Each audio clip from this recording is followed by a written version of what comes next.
Hello friends, welcome back to my channel. పార్వతిని చంపింది దేవ అని తెలుసుకొని దేవాకి దిమ్మ తిరిగే షాక్ ఇచ్చిన నాగవల్లి. అసలు ఏం జరగబోతుంది? నాగవల్లికి నిజం ఎలా తెలిసింది? తెలుసుకోవాలి అంటే ఈ వీడియోని చివరి వరకు చూడండి. ఇక వీడియోలోకి వెళ్ళినట్లయితే ప్రమీల ఇంటికి వచ్చి చిన్నితో మ్యాడీ నీకు విడాకులు ఇవ్వాలనుకుంటున్నాడు అని చెప్పడంతో చిన్ని అయితే చాలా బాధపడుతుంది. ఇక ప్రమీల చిన్నితో అమ్మ చిన్ని, నువ్వు ఎంత తొందరగా మీ అమ్మ నిర్దోషి అని నిరూపించి మ్యాడీకి దగ్గరైతే అంత మంచిదమ్మా.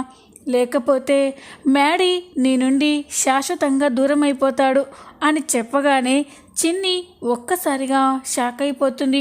ఈ విషయం చెప్పడానికే వచ్చానమ్మా, జాగ్రత్త అని ప్రమీల వెళ్ళిపోగానే చిన్ని అయితే చాలా బాధపడుతూ ఉంటుంది.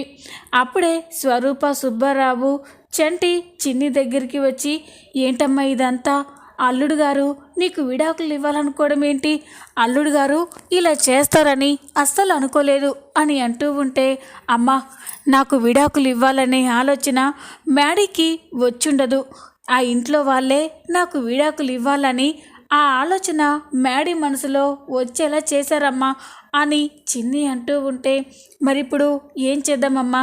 మేము వెళ్ళి అల్లుడు గారిని కాళ్ళ వేళ్ళ పడి బ్రతిమలాడుకుంటాం, నీ జీవితం అన్యాయం చేయొద్దని వేడుకుంటామమ్మా అని స్వరూప అంటూ ఉంటే, వద్దమ్మా వద్దు, మ్యాడీ ఎవరు చెప్పినా వినే పరిస్థితిలో లేరు.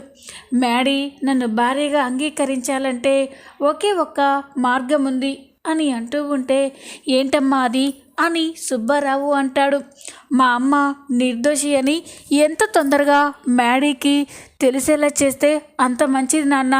ఆ మార్గం తప్ప మ్యాడీకి నేను దగ్గరయ్యే మార్గం వేరొకటి లేదు అని చిన్ని బాధపడుతూ ఉంటుంది. ఇక స్వరూప మరి ఇప్పుడు ఎలాగమ్మా అని అంటూ ఉంటే, నేనే ఏదో ఒకటి చేస్తానమ్మా, నా ప్రాణాలైనా వదిలేస్తాను కానీ మ్యాడీని జీవితంలో వదిలేను అని చిన్ని ఏడుస్తూ ఇంట్లోకి వెళ్తుంది.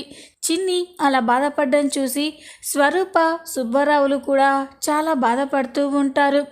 ఇక ఇంతలోనే ఉదయం అవుతుంది. ఉదయం కాగానే చిన్ని, బాలరాజు చిన్ని వాళ్ళ నాన్నని చూడడం కోసం వాళ్ళ నాన్న వాళ్ళు రెంటుకుండే ఇంటికే వెళ్తుంది. ఇక చిన్ని వెళ్ళేసరికి హాఫ్ టికెట్ బాలరాజు చిన్నిని చూసి చాలా సంతోషపడుతూ ఉంటారు. అమ్మ చిన్ని, వచ్చావా అమ్మా? నీకోసమే ఎదురు చూస్తున్నాను, ఎప్పుడెప్పుడు నిన్ను చూడాలా అని ఎదురు చూస్తున్నానమ్మా. ఎన్ని రోజులు నీకు దూరంగా ఉన్నాను, ఇప్పుడు ఆ దేవ వల్ల బయటికి వచ్చాక కూడా నీకు దూరంగా ఉండాల్సి వస్తుందమ్మా అని బాలరాజు బాధపడుతూ ఉంటే, నాన్న ఇంకొన్ని రోజులు మనకి బాధలు తప్పవు, తొందరలోనే అమ్మ ఏ తప్పు చేయలేదని అందరికీ నిరూపిస్తాను అని చిన్ని చెప్తూ ఉంటే బాలరాజు, హాఫ్ టికెట్ చాలా సంతోషపడుతూ ఉంటారు. కానీ చిన్ని మాత్రం మ్యాడీ తనకు విడాకులు ఇవ్వాలనుకుంటున్నాడన్న విషయమే గుర్తు చేసుకొని చాలా బాధపడుతూ ఆలోచిస్తూ ఉంటుంది. చిన్ని అలా బాధగా ఉండడం చూసి హాఫ్ టికెట్ బాలరాజుకి అనుమానం వస్తుంది. ఇక హాఫ్ టికెట్, ఏంటమ్మా చిన్ని అలా ఉన్నావేంటి? ఏమైనా ప్రాబ్లమా అమ్మా అని అంటూ ఉంటే, ఏం లేదు హాఫ్ టికెట్, ఏం లేదు అని అంటూ ఉంటుంది.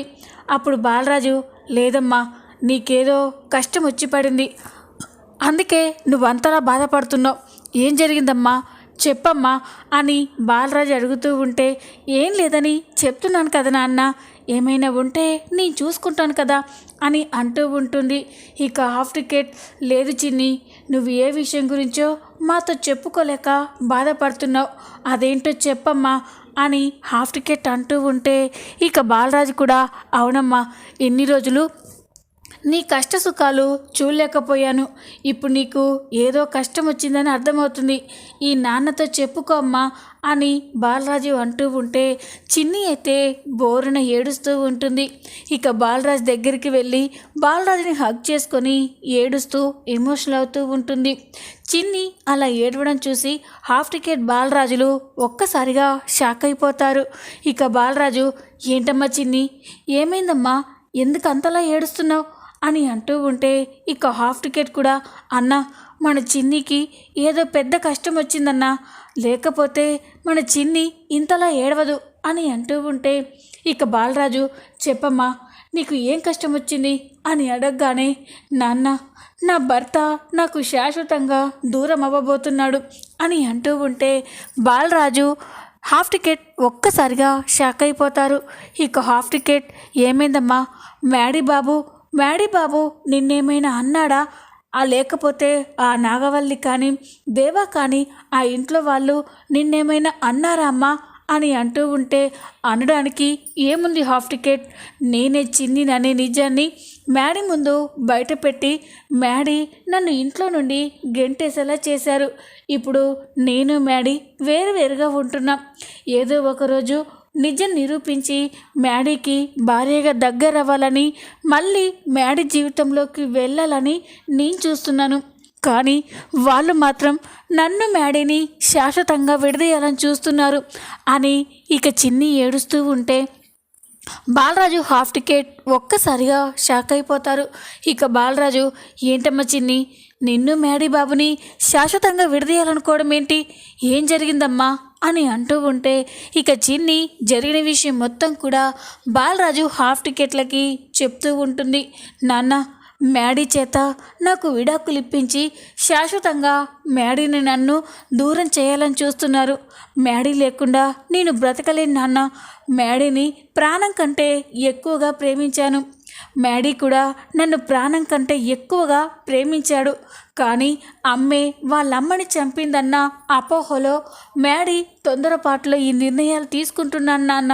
నాకు కాస్త టైం కూడా ఇవ్వకుండా ఇప్పుడే విడాకులు ఇవ్వాలి అంటున్నారు. అది తలుచుకుంటేనే భయంగా ఉంది నాన్న. ఎక్కడ నా మ్యాడీ నాకు దూరం అయిపోతాడోనని తట్టుకోలేకపోతున్నాను నాన్న అని బాలరాజుతో చెప్తూ ఉంటే బాలరాజు హాఫ్ టికెట్ చాలా బాధపడుతూ ఉంటాడు. ఇక హాఫ్ టికెట్ అమ్మ చిన్ని నువ్వేం బాధపడకమ్మా, మ్యాడీ బాబు చాలా మంచివాడు, మ్యాడీ బాబు నిన్ను ఖచ్చితంగా అర్థం చేసుకుంటాడు అని అంటూ ఉంటే ఇక బాలరాజు అమ్మ చిన్ని నువ్వేం బాధపడకమ్మా, మ్యాడీతో నేను మాట్లాడతాను. అసలు ఇదంతా ఎలా జరిగిందో నేను బాబుకి వివరించి చెప్తాను, నువ్వు భయపడకమ్మా అని అంటూ ఉంటే ఇక చిన్ని వద్దు నాన్న వద్దు, నువ్వు ఇప్పుడే ఈ గదిలో నుండి బయటికి రావద్దు. దేవా అంకుల్ నీ కోసం ఈ సిటీ అంతా వెతికిస్తున్నాడు. నువ్వు ఎక్కడ కనిపించినా నేను స్పాట్లో చంపేయాలని డిసైడ్ అయిపోయాడు. ఇప్పుడు మీరు బయటికి వస్తే మీ ప్రాణాలకే ప్రమాదం. నువ్వు హాఫ్ టికెట్ సేఫ్గా ఉండాలంటే కొన్ని రోజులు మీరు ఇక్కడే ఉండాలి నాన్న అని అనగానే మరి ఎలాగమ్మా అని అంటూ ఉంటాడు. నేనే ఏదో ఒకటి చేస్తాను నాన్న అని చిన్ని బాధపడుతూ చెప్పి వెళ్ళొస్తాను నాన్న, వెళ్ళొస్తాను హాఫ్ టికెట్ జాగ్రత్త అని చిన్ని బాధపడుతూ అక్కడి నుండి వెళ్ళిపోతుంది. చిన్ని అంతలా బాధపడడం చూసి బాలరాజు హాఫ్ టికెట్ తట్టుకోలేకపోతారు. ఇక బాలరాజు రే హాఫ్ టికెట్ నా కూతుర్ని ఇలా చూడలేకపోతున్నాను రా అని అంటూ ఉంటే అవునన్నా నేను కూడా చిన్నిని ఇలా చూడలేకపోతున్నాను. ఇంతకు ముందెప్పుడు చిన్ని ఇంతలా బాధపడ్డం ఎప్పుడూ చూడలేదన్నా. ఏ కష్టం వచ్చినా మన చిన్ని ధైర్యంగా ఎదుర్కొంటుంది. కానీ మ్యాడీ బాబు విషయంలో మాత్రం చిన్ని ఇలా అయిపోవడం చూసి నాకు భయంగా ఉందన్నా.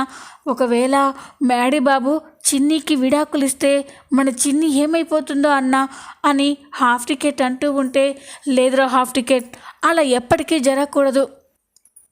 నా చిన్ని అంతలా ప్రేమించిన మ్యాడీ నా కూతురికి ఎప్పటికీ దూరం కాకూడదు. వాళ్ళిద్దరి పెళ్ళి ఎలాగైనా జరగనివ్వు. ఆ దేవా ఎలాంటి వాడైనా మ్యాడీ బాబు మాత్రం చాలా మంచివాడురా.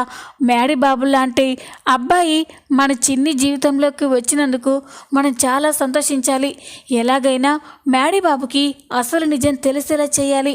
ఆ దేవా నిజ స్వరూపం మ్యాడీకి తెలిసేలా చేస్తే చాలరా. మ్యాడీ బాబు చిన్ని చెయ్యి ఎప్పటికీ వదిలిపెట్టడు, చిన్నిని అర్థం చేసుకుంటాడు అని అంటూ ఉంటే హాఫ్ టికెట్ షాక్ అయిపోతాడు.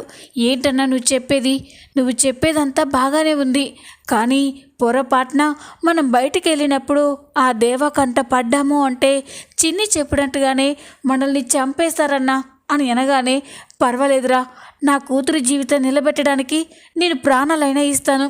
కానీ నా కూతురు జీవితం అన్యాయం అయిపోతుందంటే మాత్రం నేను చూస్తూ ఉండలేనురా అని ఇక బాలరాజు బాధపడుతూ ఉంటాడు. ఇక హాఫ్ టికెట్ అలాగే అన్న చెప్పన్నా, మన చిన్ని జీవితం నిలబడుతుంది అంటే నేను కూడా ఏం చేయడానికైనా సిద్ధంగా ఉన్నాను అని అంటూ ఉంటే ఇక బాలరాజు హాఫ్ టికెట్తో ప్లాన్ మొత్తం చెప్తూ ఉంటాడు. రే హాఫ్ టికెట్, నీ దగ్గర మ్యాడీ బాబు నెంబర్ ఉందా అని అనగానే ఉందన్నా అని అంటాడు. వెంటనే మ్యాడీ బాబుకి ఫోన్ చేసి ఒక చోటికి రమ్మని చెప్పు, మనం అక్కడికి వెళ్ళి మ్యాడీ బాబుకి నా భార్య ఏ తప్పు చేయలేదని, వాళ్ళమ్మ చావుకి కారణం వాళ్ళ నాన్న ఆ దేవాగాడేనని మ్యాడీ బాబుకి అర్థమయ్యేలా చెప్తాన్రా. అప్పుడైనా నా కూతుర్ని, నా కూతురు ప్రేమని అర్థం చేసుకుంటాడు అని అంటూ ఉంటే ఇక హాఫ్ టికెట్ అలాగే అన్నా అని అంటాడు. ఇక బాలరాజు, రే ఈ విషయం ఎట్టి పరిస్థితుల్లో చిన్నికి తెలియనికూడదు, తెలిస్తే చిన్ని మనల్ని ఆపడానికి చూస్తుంది అని అనగానే అలాగే అన్నా అని హాఫ్ టికెట్ పక్కకు వెళ్ళి మ్యాడీకి ఫోన్ చేస్తాడు. ఆ టైంలో మ్యాడీ వాష్రూమ్లో ఉండడంతో ఫోన్ రింగ్ అవుతూ ఉంటుంది.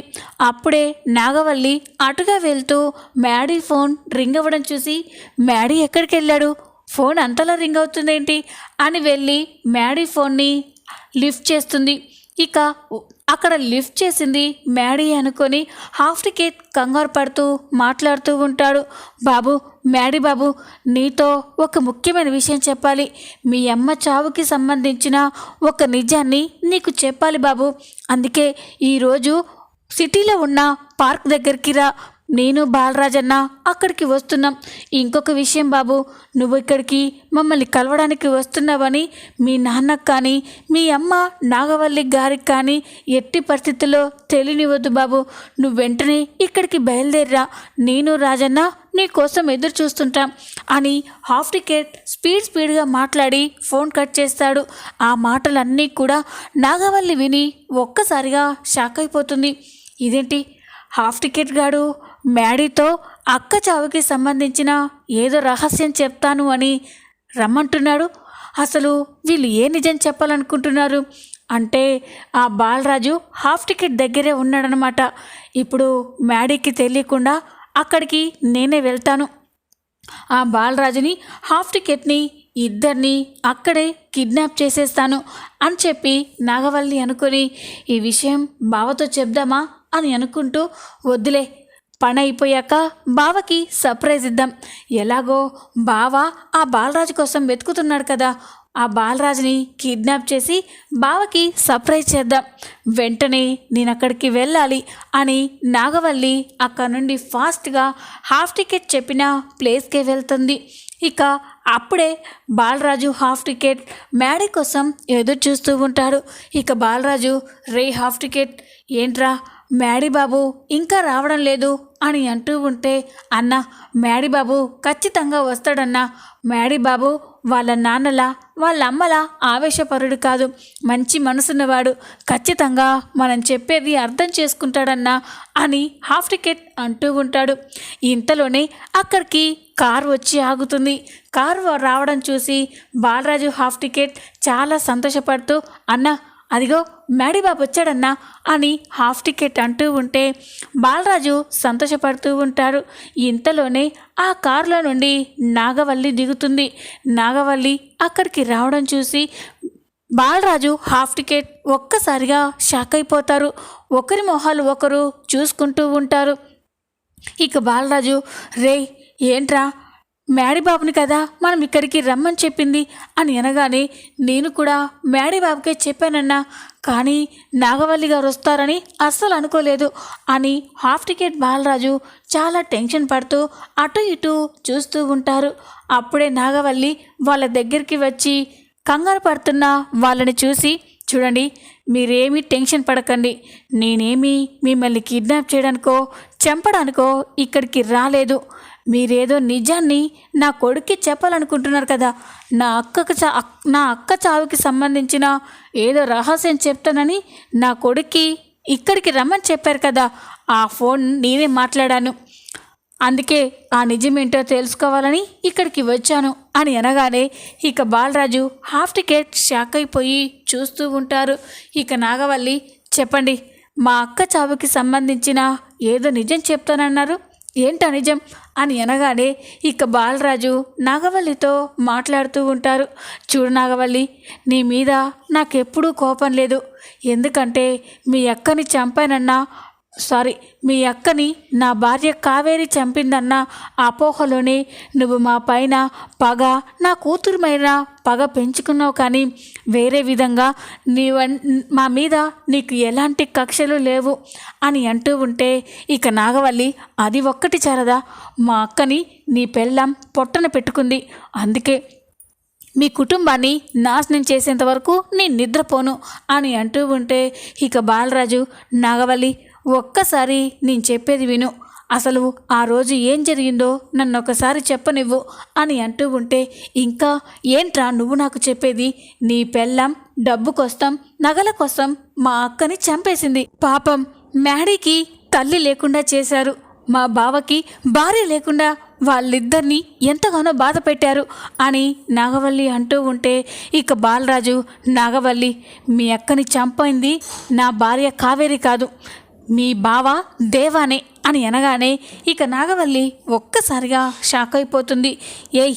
ఏం మాట్లాడుతున్నావు నువ్వు, మా బావ మా అక్కనెందుకు చంపుతాడు అని అంటూ ఉంటే ఇక బాలరాజు, చూడు నాగవల్లి, నమ్మడానికి కష్టంగా ఉన్నా ఇదే నిజం, మీ అక్కని చంపింది మీ బావ దేవానే, నా భార్య కావేరికి ఏ పాపం తెలీదు అని అనగానే, లేదు నీ నమ్మను, నువ్వంతా కల్పించి చెప్తున్నావు అని అంటూ ఉంటే, లేదు నాగవల్లి, ఇవాళ కాకపోతే నేను రేపైనా చచ్చిపోతాను, కావాలంటే నన్ను ఇక్కడే చంపేసుకో, అయినా పర్వాలేదు, కానీ నా భార్య మీ అక్కని చంపిందన్న అపోహలో మ్యాడీ నా కూతుర్ని దూరం చేసుకోవాలని చూస్తున్నాడు, అది కరెక్ట్ కాదు నాగవల్లి, నిజానికి మీ అక్కని చంపింది నా భార్య కాదు, మీ బావ దేవానే ఆస్తి కోసం మీ అక్కని చంపేశాడు అని అనగానే ఇక నాగవల్లి ఒక్కసారిగా షాక్ అయిపోతుంది.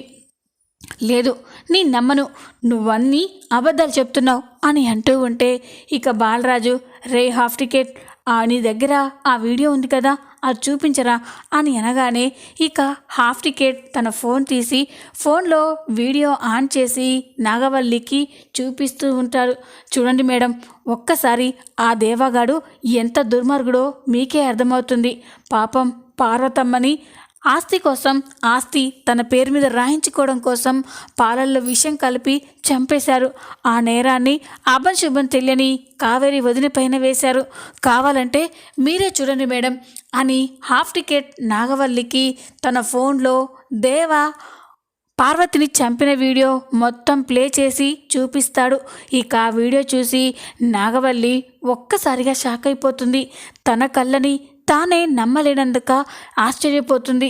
ఇక ఆ వీడియోని చూసేసరికి అందులో పార్వతితో మాట్లాడిన మాటలు కూడా రికార్డ్ అయి ఉంటాయి. నువ్వు చేస్తే కానీ నీ పేరు మీద ఉన్న ఆస్తి నా పేరు మీదకి రాదు పార్వతి, అందుకే నిన్ను చంపేస్తున్నాను, చచ్చిపో అని గొంతు నులిమి చంపేయడం అందులో రికార్డ్ అయి ఉంటుంది. అది చూసి నాగవల్లి ఒక్కసారిగా షాక్ అయిపోతుంది. ఇక ఆ ఫోన్ని అక్కడే వదిలేసి నిర్ఘాంతపోయి చూస్తూ ఉంటుంది. ఇక బాలరాజు, చూడమ్మా, ఇదంతా నిజం, ఇన్ని రోజులు నా భార్య మీ అక్కని చంపిందన్న మాట పచ్చి అబద్ధం. మీ అక్కని ఆ దేవగాడు చంపేసి అభంశుభం తెలియని నా భార్య కావేరిని ఇందులో ఇరికించాడు. డబ్బుతో సాక్ష్యాలు పుట్టించి కావేరికి శిక్ష పడేలా చేశారు. ఇప్పటికైనా ఆ దేవ ఎంత దుర్మార్గుడో అర్థం చేసుకొని నా కూతుర్ని మ్యాడీకి దగ్గర చేయమ్మా అని అనగానే ఇక నాగవల్లి కోపంతో రగిలిపోతుంది. ఇక కోపంగా అక్కడి నుండి బయలుదేరుతూ ఉంటే Balaraju half ticket madam madam అని పిలుస్తూ ఉంటారు. కానీ నాగవల్లి పట్టించుకోకుండా అలాగే కోపంగా ఆవేశంగా వెళ్తూ ఉంటుంది. అలా కారులో వెళ్తూ ఆ వీడియోని గుర్తు చేసుకుంటూ నాగవల్లి కోపంతో రగిలిపోతూ ఉంటుంది. అంతేకాకుండా కావేరే తన అక్కని చంపిందని కావేరిని ఎంతగానో అవమానించింది, ఎంతగానో బాధలు పెట్టింది. చిన్నిని కూడా సూటిపోటి మాటలని హింసించినవన్నీ కూడా నాగవల్లికి గుర్తుకు వస్తూ ఉంటాయి. మా బావ చేసిన తప్పుకి పాపం కావేరిని చిన్నిని బాలరాజుని ఇన్ని రోజులు ఎంతగానో బాధ పెట్టాను. నా అక్కని చంపిన ఆ దుర్మార్గుణ్ణి వదలకూడదు అని నాగవల్లి కోపంగా ఆవేశంగా ఇంటికి వెళ్తుంది. ఇక హాల్లోకి వెళ్ళి రే దేవేంద్ర వర్మ అని గట్టిగా పిలుస్తూ ఉంటుంది. నాగవల్లి అలా పిలవడం చూసి దేవ, ప్రమిళ, మ్యాడీ ఇంట్లో వాళ్ళంతా ఒక్కసారిగా షాక్ అయిపోతారు. ఇక అందరూ హాల్లోకి రాగానే దేవ నాగవల్లిని చూసి ఇదేంటి నాగవల్లి ఇంత కోపంగా ఉంది అని కంగారు పడుతూ ఉంటాడు. ఇక వెంటనే నాగవల్లి దగ్గరికి వెళ్ళి నాగవల్లి, ఏంటి నాగవల్లి, ఎప్పుడు లేంది నన్ను పేరు పెట్టి అంత కోపంగా పిలుస్తున్నావేంటి అని అనగానే ఇక నాగవల్లి, నీలాంటి దుర్మార్గుణ్ణి ఇంకెలా పిలవాలరా, మర్యాదిచ్చి పిలిచేంత అర్హత నీకెక్కడుంది అని అనగానే అందరూ ఒక్కసారిగా షాక్ అయిపోతారు. ఇక మ్యాడీ, మమ్మీ ఏం మాట్లాడుతున్నావు, డాడీ ఏం చేశారు, ఎందుకు అంత కోపంగా ఉన్నావు అని అంటూ ఉంటే మ్యాడీ, ఇన్ని రోజులు మనం తప్పు చేశాంరా, చాలా పాపం చేశాం, ఈ దుర్మార్గుడు చేసిన దానికి మోసపోయాం అని అనగానే ఇక ప్రమిళ, ఏంటి చిన్నమ్మాయి ఏమంటున్నావు నువ్వు అని అనగానే అవును పెద్దక్క, మా పార్వతి అక్కని చంపింది ఎవరో కాదు, ఎన్ని రోజులు కావేరి అనుకున్నాం, కానీ ఆస్తి కోసం పార్వతి అక్కని చంపింది ఇదిగో వీడే, ఈ దుర్మార్గుడే అని చెప్పగానే అందరూ ఒక్కసారిగా షాక్ అయిపోతారు. నాగవల్లికి ఆ నిజం తెలిసినందుకు దేవ స్టన్ అయిపోయి చూస్తూ ఉంటారు. ఇక దేవ, నాగవల్లి ఏం మాట్లాడుతున్నావు, పార్వతి అంటే నాకు ప్రాణం, నా భార్యని నేనెందుకు చంపుకుంటాను అని అంటూ ఉంటే ఇక నాగవల్లి ఒక్కసారిగా కోపంతో దేవ చెంప పగలగొడుతుంది. అది చూసి దేవ షాక్ అయిపోతాడు. ఇంకా మోసం చేయాలని చూస్తున్నావా, మా అక్కని ఆస్తి కోసం నువ్వే చంపావు, ఆ రోజు మా అక్కని చంపిన వీడియో నేను చూశాను అని అనగానే ఇక దేవ, మ్యాడీ ఇంట్లో వాళ్ళంతా షాక్ అయిపోయి చూస్తూ ఉంటారు. చూద్దాం రాబోయే ఎపిసోడ్లో ఏం జరగబోతుందో. ఈ వీడియో కనుక మీకు నచ్చినట్లయితే లైక్ చేయండి, సబ్స్క్రైబ్ చేసుకోండి. Thanks for watching.